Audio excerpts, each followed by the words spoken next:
If you haven't heard about the benefits of camel milk, it's totally worth your time to look into this as something you could add to your bulletproof diet.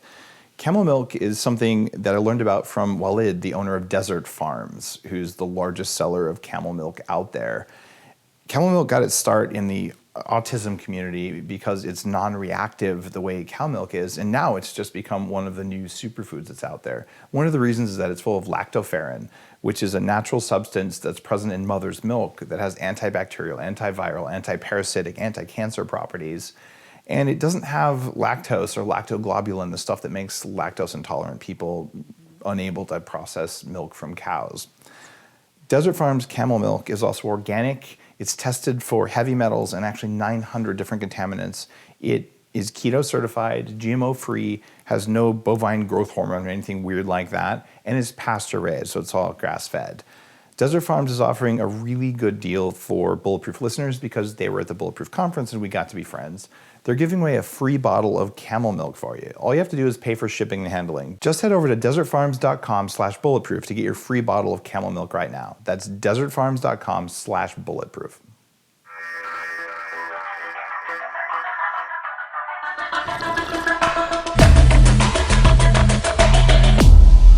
Bulletproof Radio, a state of high performance. You're listening to Dave Asprey with Bulletproof Radio. Today's cool fact of the day is that there's a reason that you sneeze when you go outside into bright sunlight sometimes. And it's probably not what you think. It's because we're hardwired at a very low level so that when we're exposed to really bright light, we do that to clear our passages, because the first time you're ever exposed to really bright light is right after you're born when you're full of, well, mucus. So the reflex is to sneeze to clear your breathing passages, and we carry that with us throughout life. So when you go from that dim conference room into that bright sunlight to get the healthy amounts of ultraviolet light that our bodies need from natural sunlight, if you sneeze, it's okay. Just celebrate and thank your mom. Cool. Today's guest is a really powerful researcher and influential voice in the world of high-fat nutrition, and someone who has worked extensively with the LA Lakers to the extent that Kobe Bryant says that he trusts her implicitly, and he's seen great results when he started doing her program last year. And that's pretty cool stuff, but that's one thing.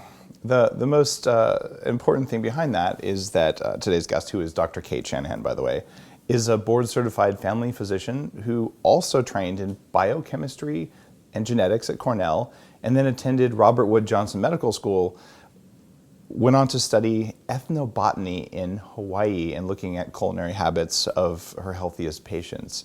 And she's written a book called Deep Nutrition, which is really worth your time to read.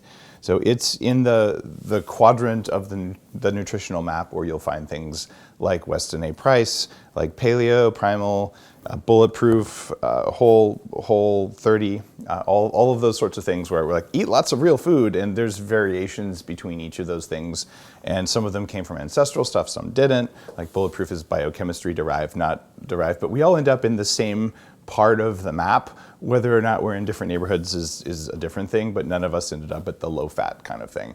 So that's Dr. Cate's bias, that she'll tell you, well, after many years and all this studying that goes beyond normal medical school, here's what I found, and here's what works for these really tall guys who run around and kick everyone's ass. So, like, hey, let's do that. So, Dr. Cate, welcome to the show.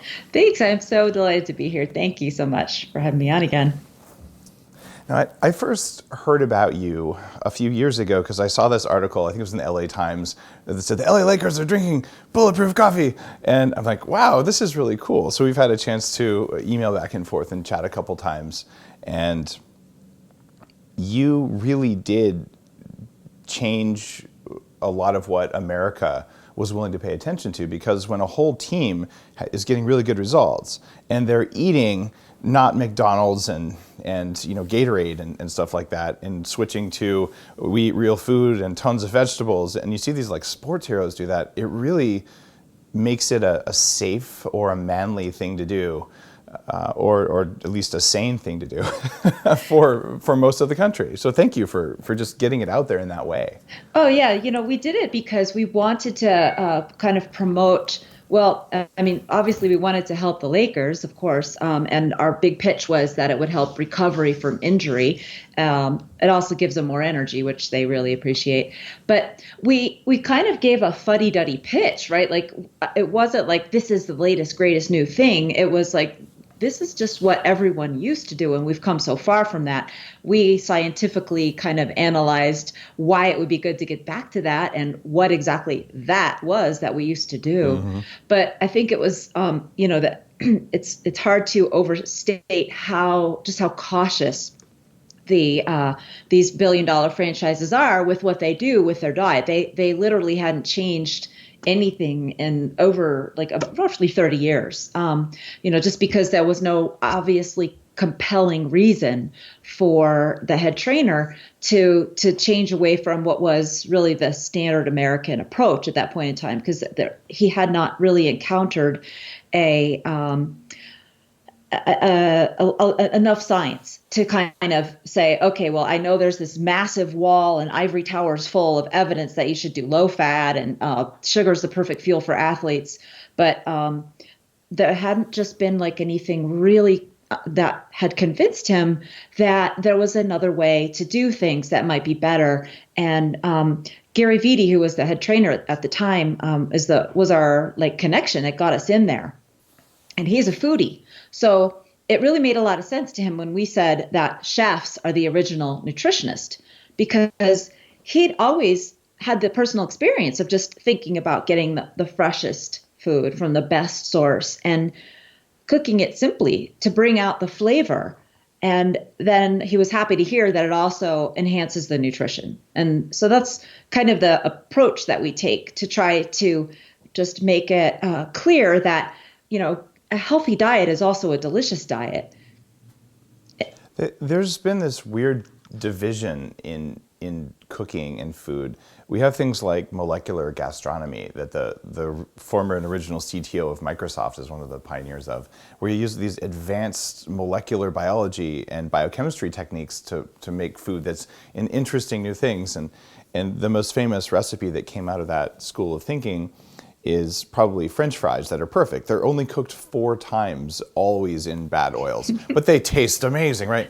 And when your view of the world is, how's it going to taste? You end up making like Pop-Tarts and all sorts of weird stuff that aren't really biologically compatible. But when your perspective is, how are you going to feel after you eat this?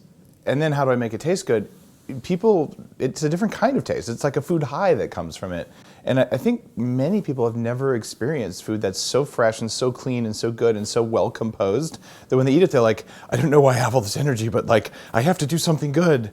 Exactly. I think you're totally right, because you don't really know.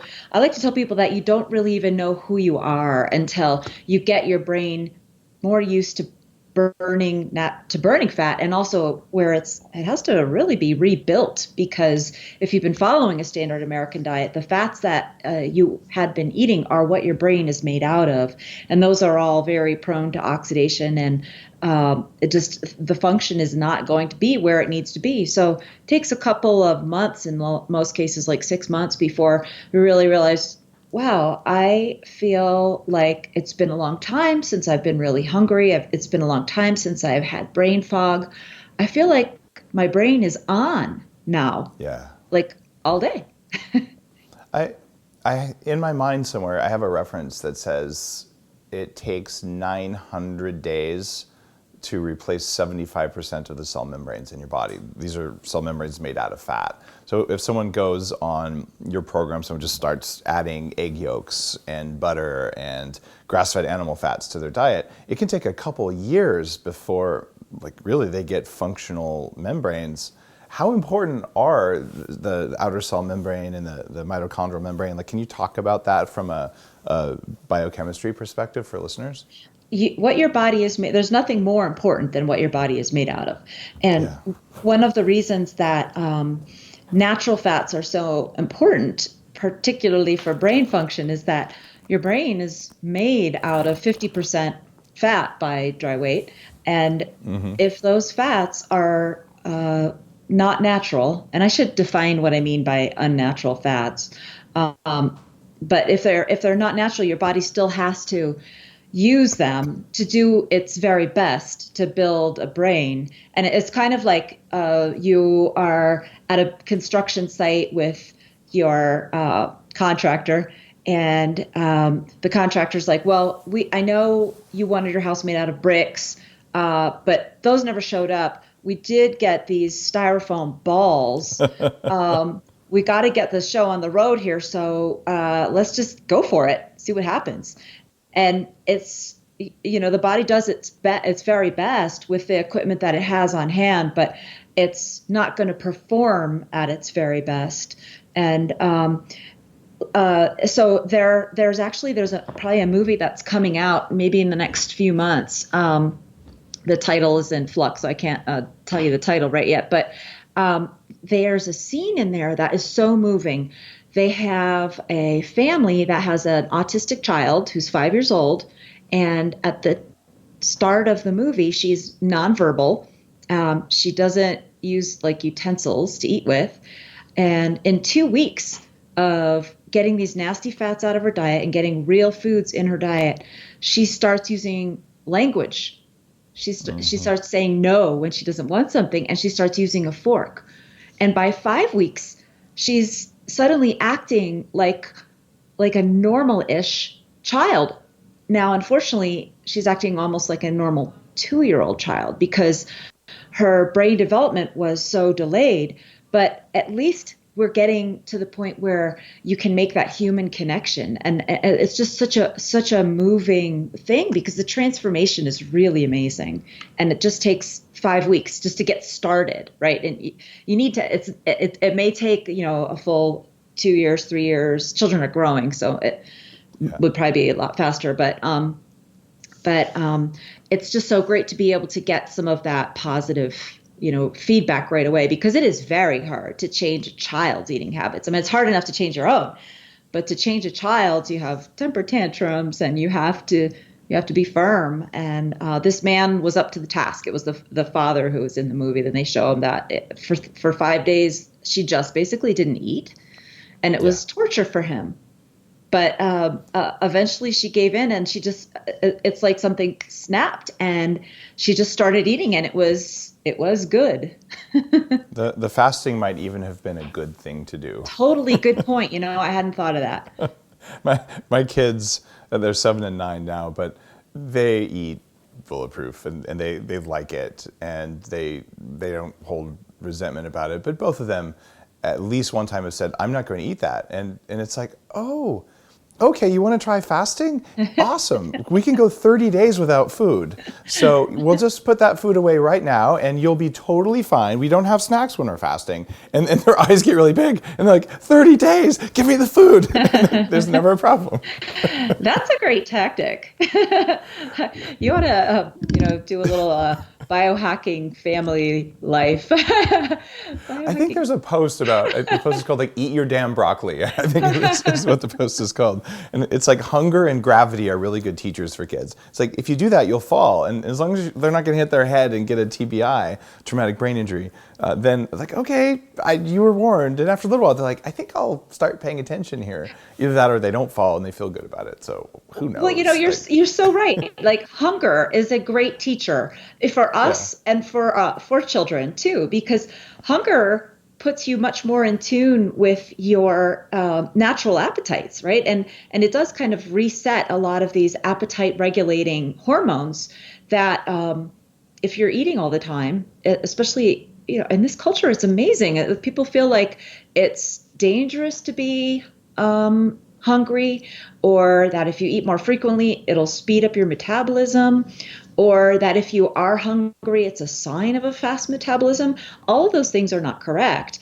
And actually, it's much more normal to go for with these extended periods of time without eating. And you really, very often, if you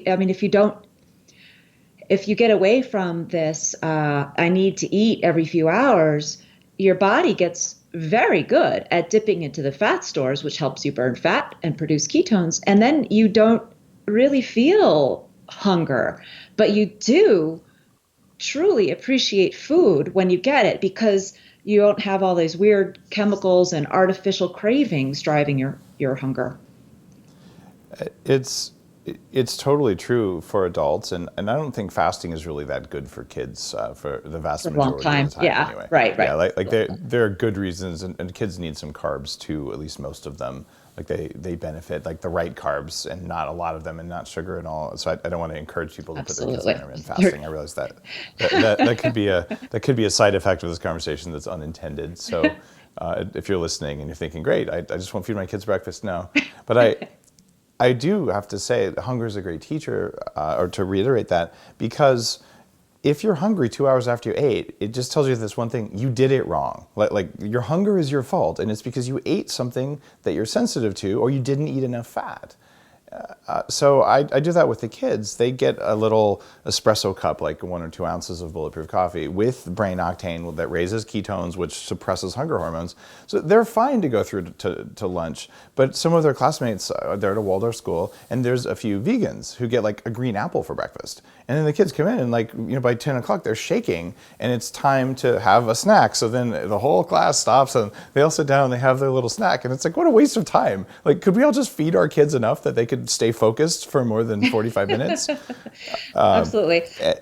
I hope that reaches, like your work reaches school lunches as well. And honestly, getting there through the Lakers and some of the other sports teams is probably a faster way to school lunches than the things I've done, where I've gone to Phoenix. I've spoken at the most obese school district in the country about like, what can we do for our kids? And it's kind of scary. What would you say to a parent of a kid based on all of the work that you've done? Like, what should they feed their kids? Like what kind of fats are good? How much fat should they get? How much vegetables? Like kind of break it down. Yeah, so the beautiful thing about the way nature arranges everything is that nature does truly try to make it very simple for us. So what's good for children in terms of what kinds of foods is very much the same as what's good for adults. And this is what we break down in our book, Deep Nutrition. We actually have analyzed all culinary traditions to look for what do they all have in common. And our reasoning there was that if there was something that all cultures do that's the same, it's probably extremely important. And it turned out that there were actually 4 practices that all cultures that I guess I could qualify that by saying primary cultures or traditional cultures, where they have not been altered by processed food and fast food and stuff like this. There's 4 practices that all cultures engaged in, and this is true whether you lived in Alaska or Hawaii or France or Japan. And that is kind of like the centerpiece of the argument that we make in our book, is that these 4 practices are the constitutes essentially a human diet. And it's very easy to adapt them to any cuisine because they come from all cuisines. So I could just list them real quickly. Sure. They're fresh foods, meaning seasonal and not cooked, and certainly not processed. So like fresh vegetables, but also like animal products that haven't been cooked. So sushi is a really great example of a traditional fresh food. Milk traditionally has not been pasteurized or homogenized. Fermented and sprouted foods, because when you have a lot of fresh food at the end of the growing season, you need to preserve it. And before canning and freezing, you had to work with nature. So fermentation was the way of doing that. And sprouting is what happens at the other end of the season when you've stored seeds or nuts or something for a long period of time. You can soak them in water and partially germinate them so that their enzymes wake up, and it increases the nutritional value of the seed or the nut or whatever it is. And then there's meat on the bone, which is going to give you the benefits of collagen and glycosaminoglycans, right? So like Thanksgiving dinner, we save the turkey carcass, make turkey carcass soup. It's a very one of the few surviving traditional practices in this country where we actually get that stuff. And then the last one, the 4th pillar, is everybody's favorite, the organ meats. Yum. Stuff a liver in that turkey. You'll have leftovers. Exactly. So this is kind of like the first one that fell by the wayside because it does depend on being fresh. Organ meats are very high in nutrition, and a lot of the fats that compose them are very susceptible to oxidation, so they go bad quickly. And then also Ooh, they're an acquired taste. You have to cook them I have a right. question. I have a question for you there. So I've been a huge fan of liver as like the nature's original B vitamin supplement. That there's actually the right forms of B vitamin.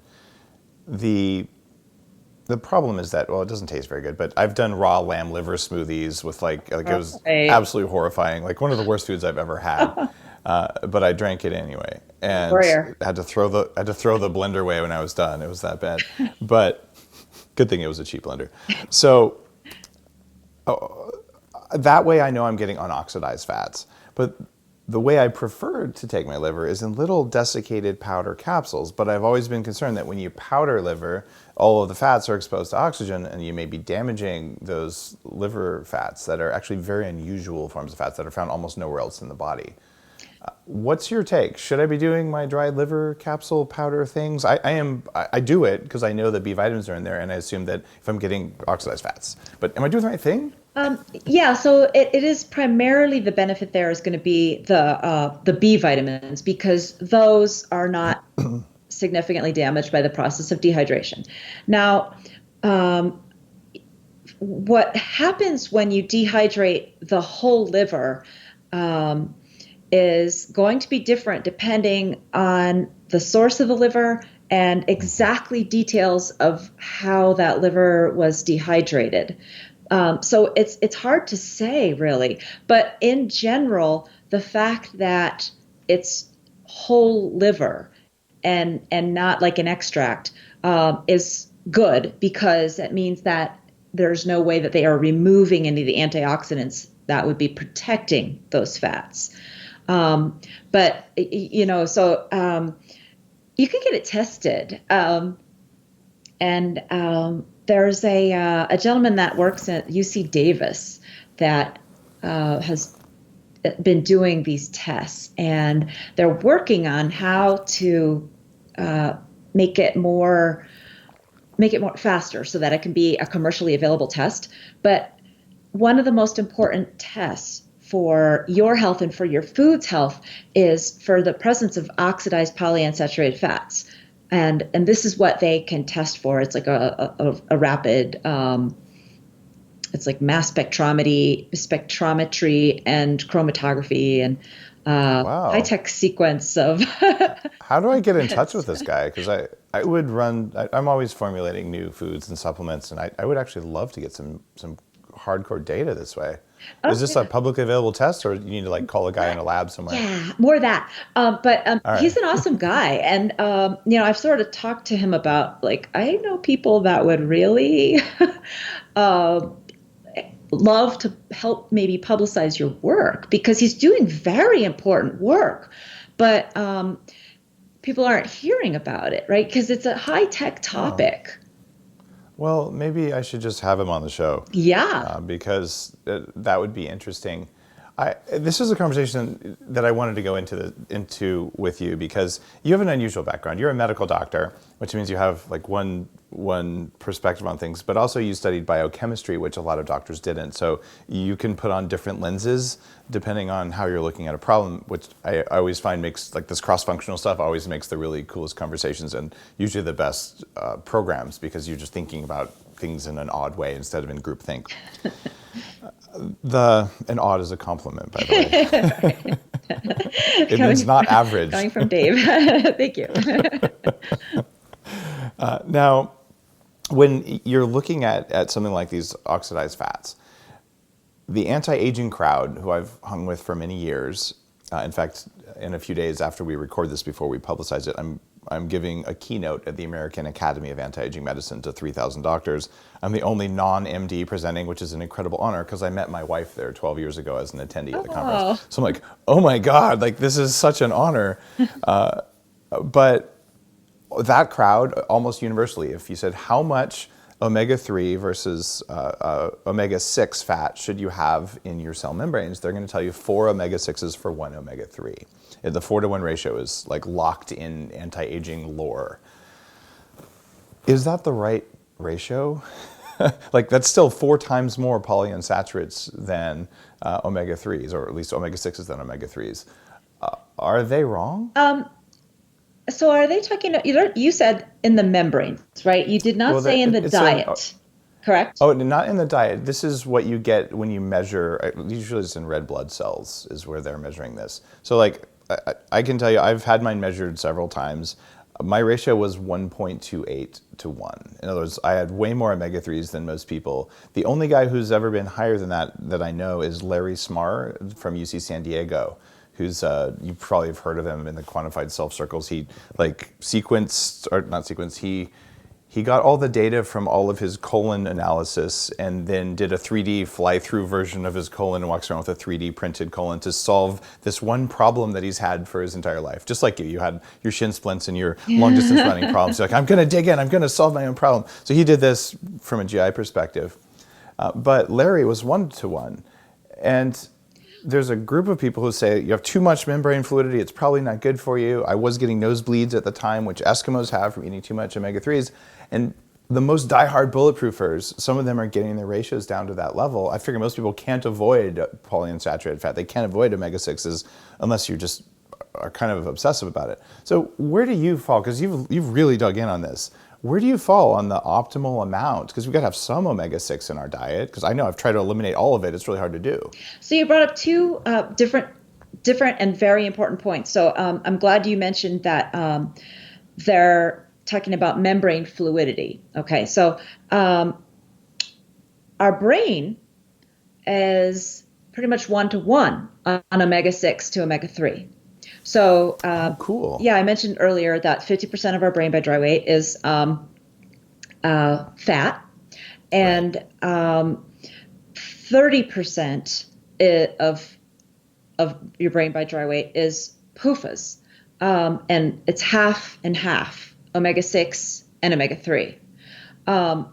And so I kind of think that is probably a good marker for perhaps what our red blood cells ought to contain, although it's not entirely clear how important it is that our red blood cells have the same ratio as our brain. So let me just back up and explain a little bit about that membrane fluidity and why it's so important that our brains do get this the polyunsaturates, whether both omega-6 and omega-3.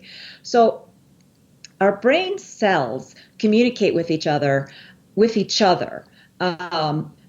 through little packets of information called neurotransmitters, and they touch each other physically, or almost actually, in structures called synapses. So this is one brain cell talking to another brain cell, and in between my hands is the synapse.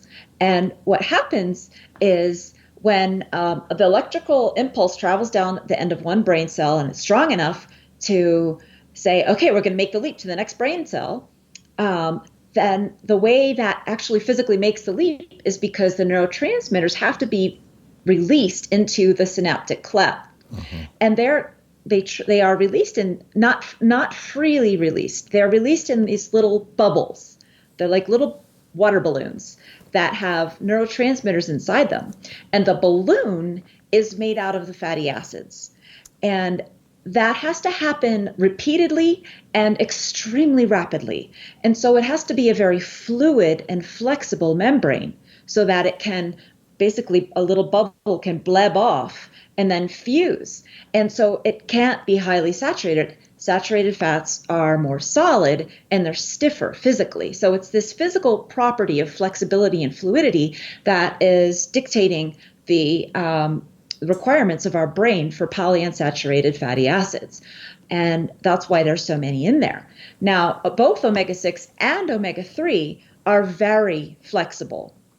You could say that omega-3, because it has more, I know the number's lower, The omega-6 and the omega-3 refer to the position of the first double bond, not the amount of double bonds in there. So polyunsaturated means it has a double bond. For those chemistry buffs out there who've heard those terms and want to understand why omega-6 actually has fewer double bonds than omega-3 with a lower number. The omega does not refer to how many double bonds there are. So the omega-3s actually tend to have more double bonds and are maybe just a little bit more fluid. But they're both super important to maintain that flexibility. And they also have other functions that we talk about in the rest of the body, not so much in the brain, but in the rest of the body. The omega-6 and the omega-3 have very different functions when they are enzymatically converted into signals. And these are the pro-inflammatory and anti-inflammatory chemicals that we've heard of, which is one of the reasons that one of the confusion points around polyunsaturated fats. A lot of folks say that omega-6 is bad because omega-6 is a precursor for pro-inflammatory. And that's why polyunsaturates are potentially unhealthy in the diet if you have too many. But that's an issue, but it's not the thing that I focus on. So to get to the question of what is the ratio, well, that we would have to look to animals, I think. We would have to look to, because animals are really our best model for what is a natural diet going to do. And I'm not an animal physiologist, but you have to take a free living animal consuming its natural diet. So whether it's a cow or, consuming grass, or I guess cows aren't really free living. It'd be even better to get like a caribou. Maybe you've got or like a pig might be best. Yeah, like a wild pig. Because they're similar, because they're omnivores, right? Exactly. So yeah. And I believe, distant memory, this is very faint, that, animals have a much closer to 1-to-1 ratio. And of omega-3 to omega-6. So they're eating more omega-3s and less omega-6s than we are. The average, not the average, but many Americans, and this could be an average, are 40 omega-6s to 1 omega-3, which is shocking. Like, that's a junk food diet for sure. It's very hard to achieve the 4-to-1 ratio, and to go below it like I have. I don't know if it's beneficial. I've seen some people looking at cell membrane composition who are saying, by the way, people listening are either like super excited by this or like, Dave just said cell membrane composition, that's so boring. Anyway, stick with me for a minute here if you're listening to this, because there is a point that you can take something home for. And they found that there were people who were taking way too much omega-3s to try and affect this ratio. In other words, instead of eating less omega-6s, they tried to eat more omega-3s in the form of supplemental fish oil, and they were damaging their cell membranes. They were getting highly oxidized cell membranes, because if you have a lot of omega-3 and omega-6, those are the fats that get more damaged. They get more damaged before you eat them, and they probably get more damaged in the body. So I'm a little concerned. There's a few people out there in biohacking circles who are like, only eat fish, only have fish oil. And when you look at like the real studies around what happens if you have too much omega-3s, I'm kind of worried about that. Should I be worried? Is this a question of eating less omega-6s or eating more omega-3s?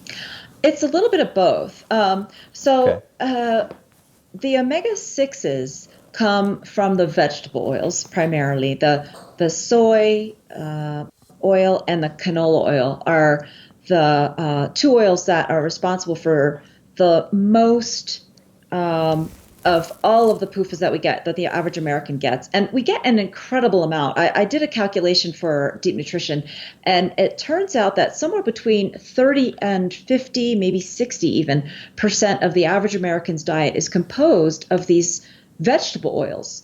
And these vegetable oils are industrial foods. They did not exist before the industrial era. And because of their chemical makeup, they're I mean, it's going to sound a little extreme, but I feel like we should be calling them liquid death, because they are chemically unstable, like you mentioned, and they promote instability of our own body's polyunsaturates because of something called free radical cascades. And And when you have that many in your diet, we have far more now in our diet than ever before in history. We're consuming 1,000 times more soy oil than we were at the turn of, in the 1900s. In the early 1900s, 1,000 times more. Canola oil, the second biggest source of vegetable oils in this country, is it didn't exist. I mean, in America, we didn't have any until 1985 when they approved it for use. Just to show you that it is a sort of a newfangled thing. It had to be like approved the way a drug would have to be approved. Not exactly the same way, but very similar process.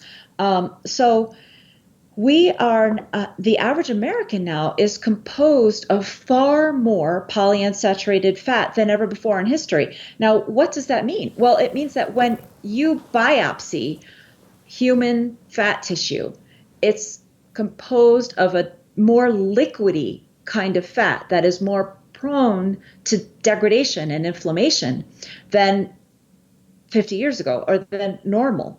And so one of the consequences of this is cellulite. We can actually see what happens when our fat is more liquid and more inflammatory. And I'm going to show you a little picture here from Deep Nutrition because I modeled cellulite.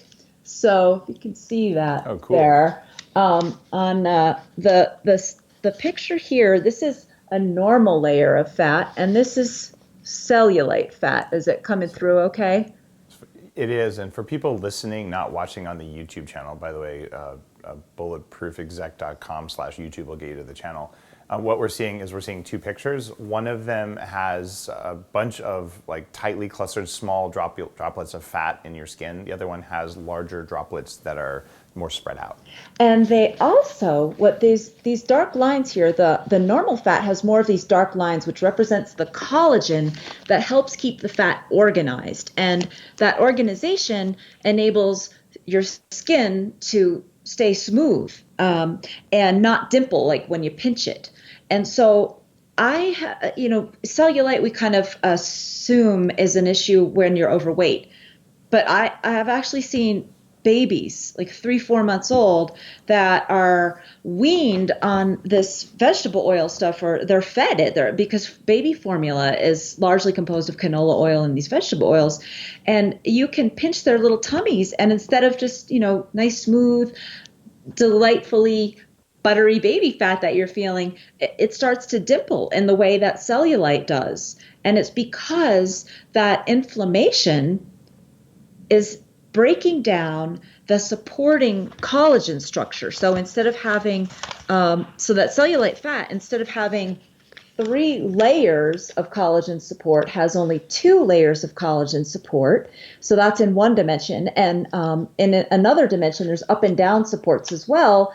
And collagen has fewer of those. Cellulite fat has fewer of those collagen supports as well. So it's much more flimsy, and that's why it dimples. And that flimsiness is a direct reflection of how the inflammation erodes away the collagen.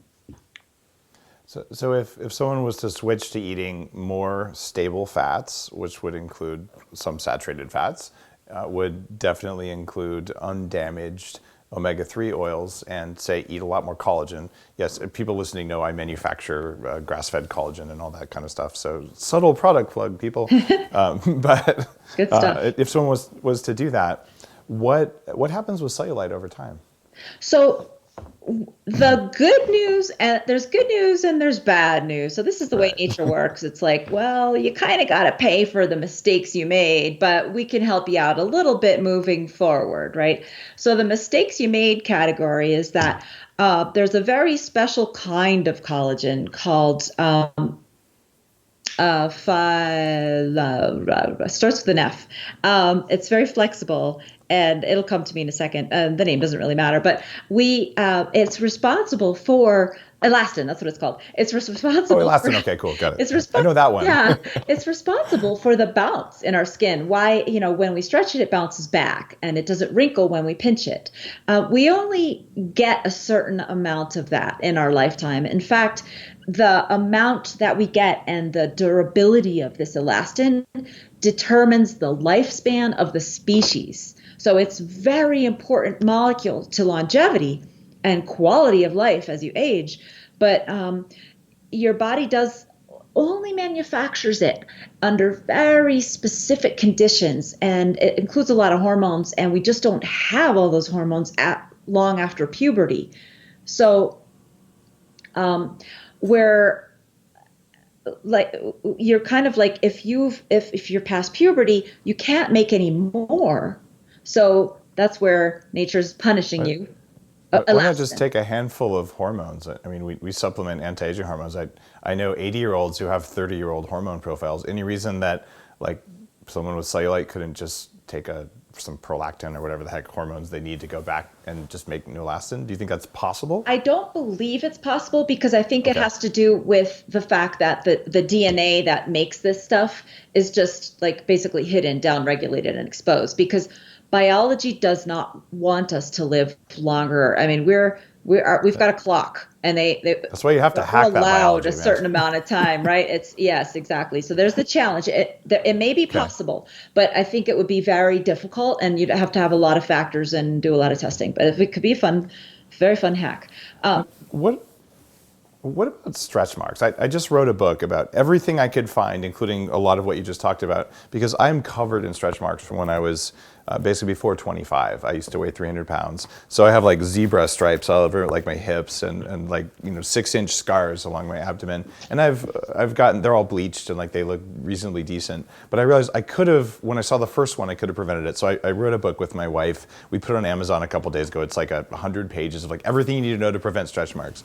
But with what you're talking about, is there a hope of reversing them or at least preventing them? I know inflammation is the underlying factor there. Yes. Okay, prevention. So this is and not creating more, right? So the other part, nature punishes you for your past crimes, but moving forward, if you get your diet and your lifestyle in alignment with what nature had in mind for us, it won't continue to punish you, and you will be able to. You won't continue to degrade your elastin, so that if you do have a little bit of cellulite, once you get your body fat down to a lower number, that cellulite will go away, and you won't get more. Like you won't get more wrinkles. And unfortunately, though, the weaker your connective tissue is, the lower you have to get your body fat percentage to have no cellulite anywhere. So it's kind of not fair.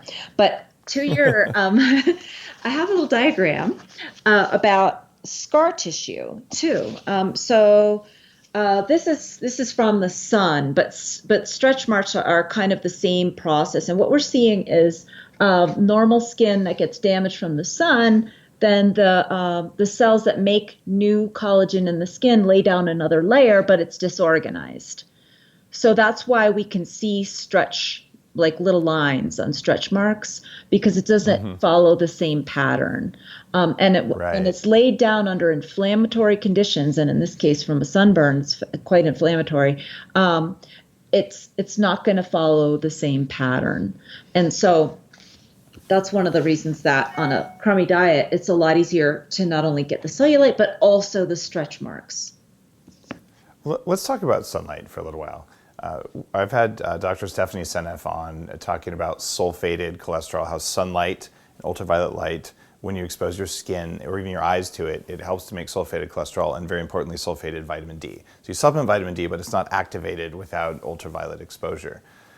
Yet we also both know lots of people who wear green visors and never allow the sun to hit their skin because they might get a wrinkle. It seems like these are opposite ends of the spectrum. What's your current recommendation for sunlight exposure, and does the type of fat you eat change your susceptibility to sunburn? Okay, great question. So my current recommendation is kind of tied with that, right? Because the fact is that if you have these vegetable oils, this liquid death, in your diet to the degree that most Americans do, that stuff's going to be it's stored in the fat under your skin. Right. And Right. it's very susceptible to degradation. One of the chemical term for that is oxidation. Another term is free radical cascades. But the UV rays actually come in and strike the molecule and fracture the molecule and spark off an oxidative reaction, which is essentially kind of a lot like fire in a forest, in a dry forest. So the drier that forest, the more lightning is likely to start a fire, and that fire is, the inflammation that you get after a sunburn and the redness. So if your diet has been full of these pro-inflammatory fats, you're very susceptible to get really bad red burns and blistering. And then that deserves reiterating really quick for people listening. If you're one of those people, I can't go out in the sunshine, and you're not a redhead, which means you have genetics from Ireland and you need to live like somewhere dark. But other than that, if you really do this, there's something wrong with your diet. You're not getting your polyphenols that modulate the light coming in, or you're eating way too much inflammatory fat. I went from being one of those I'd get red in 15 minutes to I was in Hawaii. I put on sunscreen twice when I was going to be out on the water for 2 hours. The rest of the time, I just got a tan. Like, that's what you're supposed to do. Yes, absolutely, because the inflammation can actually interfere with the tanning process. There's a little bit of inflammation is actually a trigger for the melanocytes, the cells that produce the melanin, that dark pigment, which makes us nice and tan. But if you have way too much inflammation, the melanocytes either, and so they don't, and your body is busy trying to clean up that inflammatory mess, put out that fire, and it doesn't really ever get the chance to tan properly. And so absolutely, that's a great point. And now, so to your prior question of how long does it take to get like a new type of fat under your skin, it's not something that's going to happen. Like if you're planning a Hawaiian vacation in a month, it's not going to fully happen in that month, but you can make a lot of inroads because just taking away the vegetable oils from your diet and having a lot of fresh veggies is going to enable your body to be able to put out the fires a lot quicker. You're still going to be more prone to forest fires, but with more antioxidants in the system now that you can have once you get the vegetable oils out, because the vegetable oils gobble up your antioxidants. At least now you can put out those forest fires quicker. So you'll definitely get a benefit, and you'll get greater benefit the longer you stay on this kind of diet, the vegetable oil free diet. So we have an entire chapter in our book called Deep Nutrition called Brain Killer, Why Vegetable Oil is Your Brain's Worst Enemy. And we go over 6 or 7 strategies as to how exactly having a high vegetable oil diet promotes brain problems, and including, you name it, brain problem, whether it's a stroke, whether it's a migraine, bipolar disorder, Alzheimer's disease, or just brain fog. Because, every single one. So getting these vegetable oils out of your diet and out of your brain just is, for me, it is the single most important thing that anyone can do to improve their health. Because if your brain isn't working right, you're not ready to tackle, it's going to be a lot much harder to tackle new habits and a new diet. So I've gone out with various people who really ought to know better, nutrition experts, fitness experts, sometimes people who work for Bulletproof, and I don't judge what other people choose. Like, it's your body, your biochemistry, you can do whatever you want. But I do notice, because I'm always like, ask myself why. And they'll sit down and they'll say, I want the fried calamari or the tempura or whatever. And I think to myself, I've had maybe 2 grams in the entire year of vegetable oil, and because restaurants use vegetable oil spray, like the aerosol PAM stuff, and they don't tell me about it. Otherwise, I don't allow that into my body.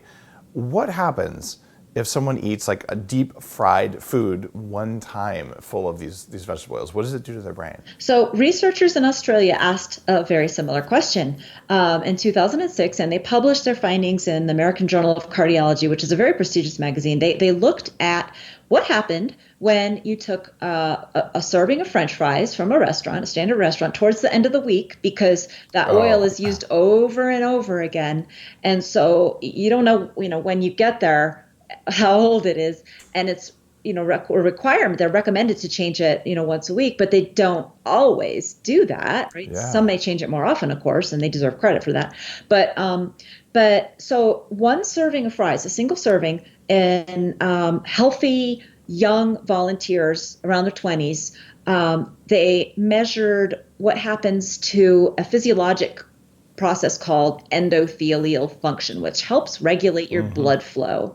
And as we get older, we lose endothelial function. This loss of function is very important to normal sexual function also, right? So that's why we associate poorer sexual function with aging, because it depends entirely, very hugely on this hugely. What a good use of that word. I was just going to say, I'm glad we're talking because I'm feeling good about myself right now. I'm just, But it very much depends on endothelial function to dilate those arteries, right? And get your hugely on. So well said. so the French fries, one serving, reduced their endothelial function for up to 24 hours. Okay, and how much did it reduce it? It obliterated it, so that there was no endothelial function anymore. You did not dilate at all in response to the normal triggers for dilation, and it lasted for about 24 hours. And so, effectively, what it shows is that this one serving of fries ages your arteries to the point where you're, an unhealthy 80-year-old for up to 24 hours. And you do that day after day, and you're walking around with the arteries of an 80-year-old. And it definitely impacts cognitive function for reasons we can go into if you're interested. We'll definitely go into those. I've got to say, eating restaurant fried food is one of the dumbest things you can do. It is, I'll go on a limb here, it's probably worse than smoking. Like, if I had a choice between smoking a cigarette every day and eating fried food from restaurants every day, I would smoke the cigarette because at least nicotine has some benefits. I 100% agree, and I've actually looked into the research. So. Oh, do tell. This is awesome. Of course you looked into it, Kate. That's why you're awesome. All right. Because they've tested endothelial function with cigarette smoking as well. And so a cigarette impairs endothelial function for up to 4 hours. A pack of French fries for up to 24. So it's worse. Okay, so it has more ability to impair, and this was like a modern, fairly tame cigarette, right? I forget the brand, but it wasn't like a Marlboro. It was like a low nicotine, low tar. No coffin nails. Yeah, yeah. So absolutely. It is a worse choice to have a pack of fries than to have a cigarette. And this is something to keep in mind for sure if you're pregnant. But the other thing. Oh, God, yeah. And the other thing that happens is the cigarette only affects your lungs and your arteries.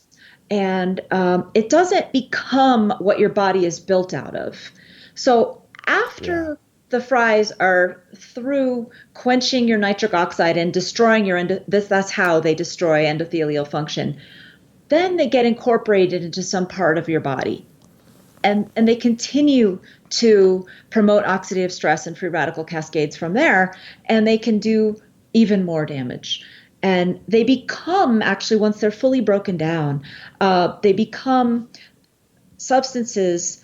I'll just give you two names just to show that I'm not making this up: 4-hydroxynonenal and 4-hydroxyhexanol. These two substances are derived from the breakdown products of vegetable oils that you get when you eat your French fries, and they are known genotoxins. Genotoxins meaning they will mutate your genes. And so we have a little section in Deep Nutrition where we talk about, if you're a dad, okay, and you want to be a dad, I should say. You're not a dad yet. You walk into McDonald's, you have your fries, you get all this genotoxic stuff. It goes to your gonads. It affects how they are able to replicate that DNA, how accurately or inaccurately. You are effectively walking out of that restaurant with older cojones than you walked in with.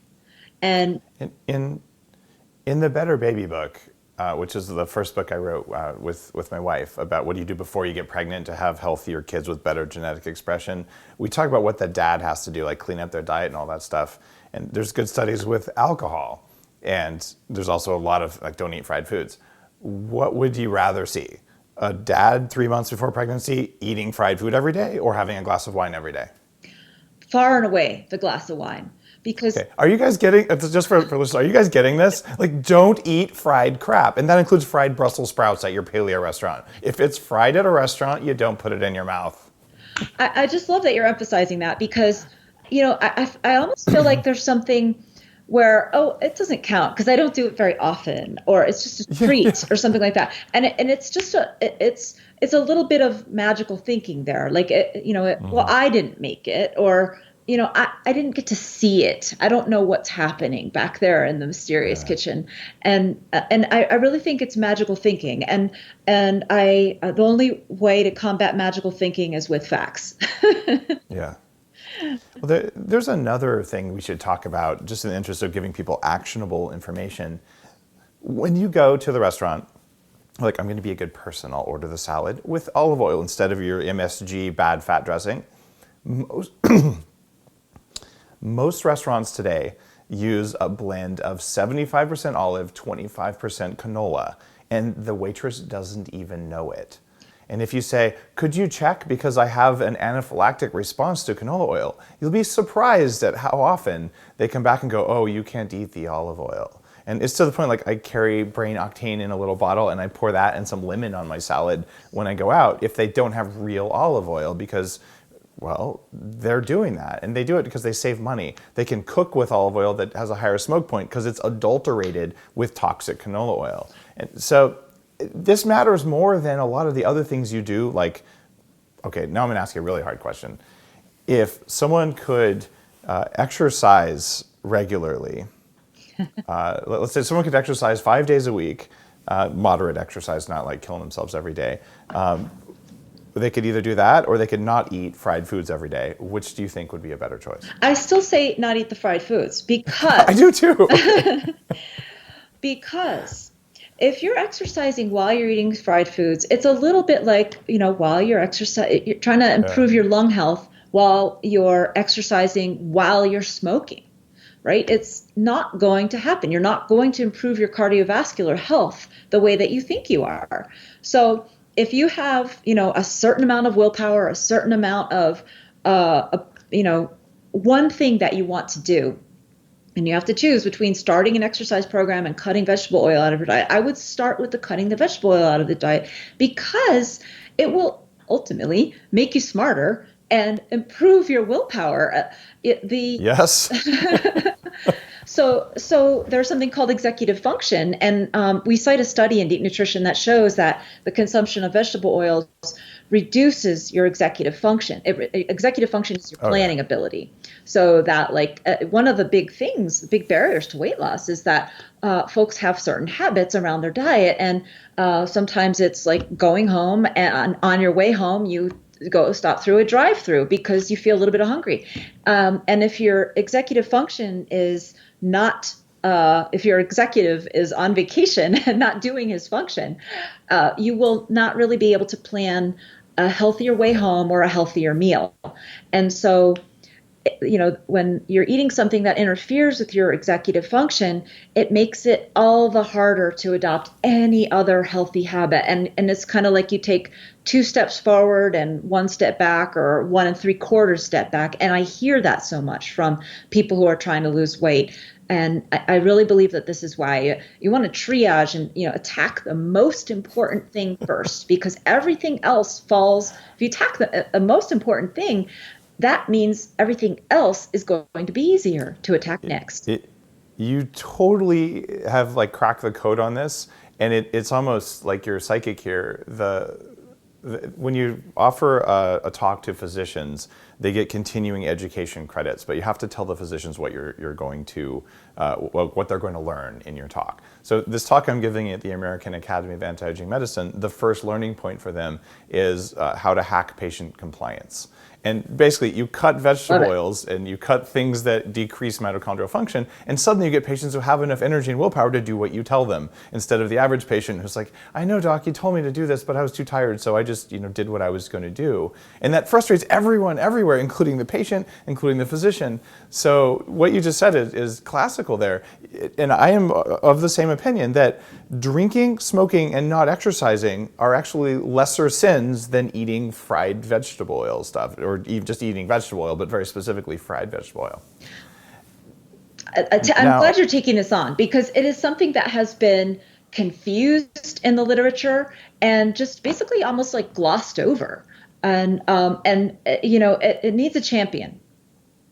And you cover this in Deep Nutrition, which is really cool. And that's why I would encourage you, if you're listening to this and this is a fun interview for you, or you just need the inspiration, or you want the arguments, so that when your fat family members with lots of cellulite tell you why, just a little bit of canola oil is just fine. If you want the data and you want to understand it, Deep Nutrition is a book that's worth reading for that. Thanks, Dave. Now, no, it's really the case. And now I feel like we could talk for another hour, but we're up on the end of the show. So I want to ask you the final question from Bulletproof Radio that I've asked all guests except that one guy, which is... Was that the Walmart smiley face guy that you had on? Exactly. There was one guest where I'm like, oh no, I forgot. Actually, maybe I should just ask everyone I meet. Anyhow, and longtime listeners will know what I'm about to ask. But if someone came to you tomorrow, Dr. Cate, and they're like, look, I want to perform better at everything I do. Like, I want to kick ass at life, not just at one thing. Maybe I'm an athlete, maybe I'm not. It doesn't really matter. But the three most important pieces of advice you have for someone so they can perform better at every single thing they do, what would you tell them? Okay, first one is breakfast is the most important meal of the day, not to screw up. And we do screw it up by starting out with carbohydrates and very often vegetable oils. And if you start your day with that stuff, the carbohydrates can put you on a energy high and low, and that's a whole other podcast. And the second one is going to be, so the next meal. If you don't have time for a healthy lunch, you don't have to eat lunch. And if you started your day right, you'll be fine without it. Now, maybe not the first day that you do that, but your body gets better and better at accessing stored fat, converting the fat to ketones for your brain to use. And then number 3 is just make it easy. And, I don't want, in our book, we talk about a lot of things that could be very difficult to tackle all at once. Getting pastured animal products and learning new recipes and stuff like this. But start with one thing that's easy and make it something that you enjoy. And whether it's even just exercising, right? So I actually worked with Meta World Peace's mother several years ago, and she was very overweight, and he was very worried about her health, and her big thing was soda, and she didn't exercise. And I said, you know what, you're such a social person. Why don't you exercise with somebody? And I was thinking of her, get a friend. But she actually took that in a different way and got a trainer. And she's lost 120 pounds. Wow. That was 4 years ago. So she's kept it off. So just make it fun. Find something that makes it easy for you, and then that makes it a lot funner. That is really cool. Love that advice. Thanks, Dr. Cate. People can pick up your book where books are sold online or offline. It's called Deep Nutrition. And where can they find out more about your clinic and the work that you do? From drcate.com, my website, which is drcate.com. Awesome. If you guys didn't get that, that's drcate.com. And it's my pleasure to be able to have conversations like this with people like Dr. Cate, because there's so much actionable information out there. You can read her book and get more. But if you just walked away with a couple things from this, look, eating bad fats is really bad for you. It's way worse for you than most people will say. And Dr. Cate's done a lot of really good research about this, and I think is one of the leading experts talking about this. You've also heard from people like Dr. Barry Sears on the show, who discovered eicosanoids, which are one of the things that the omega-6 fats turn into. So this is an ongoing theme for the show. But if the next time you sit down at a restaurant, don't order the salad dressing, don't order the fried stuff. And if you make that your default behavior, you'll actually maybe get more benefit than something that takes a lot more effort. And that's a really big learning from today's episode. Dr. Cate, thanks again for being on the show. It was an absolute pleasure. Thank you, Dave. You're so welcome.